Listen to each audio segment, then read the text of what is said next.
aya n'andi mu magambo ya nyuma yavuze n'aba basitari ku munota wa nyuma. Le Roi Pele yaravuze ati mbasabye imbabazi. Naho Buda benshi bazi umyemerere yaravuze ati buri kintu cyose ku isi gishobora guhinduka. Naho Queen Elizabeth umwamikazi w'Ubwongereza yaravuze ati tuzongera duhure ikindi gihe, we will meet again. Martin Luther King ajya gupfa yaravuze ati mukomeze mutwaze, keep moving. Kobe Bryant umuhanga ndetse n'ikirangire mu mukino wa basket aturikira mu ndege yapfiriyemo yaravuze ati hold on to me Gigi, komeza umfate mukobwa wanjye.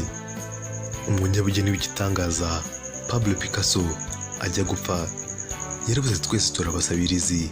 No Princess Diana akaba umugore wa mbere wa King Charles yaravuze ati Imana niki kibaye, asezera atyo nyuma y'umanika ikomeye yari azize.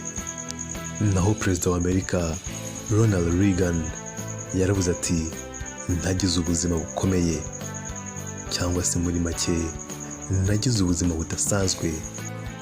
Alexander the Great mu gupfa kwe yaravuze ati kubakomeye to the strongest. Naho John F. Kennedy yaravuze ati Mana yanjye ndarashwe. Steve Jobs umuhanga mu kuvumbura yaravuze ati oh wow inshuro 3.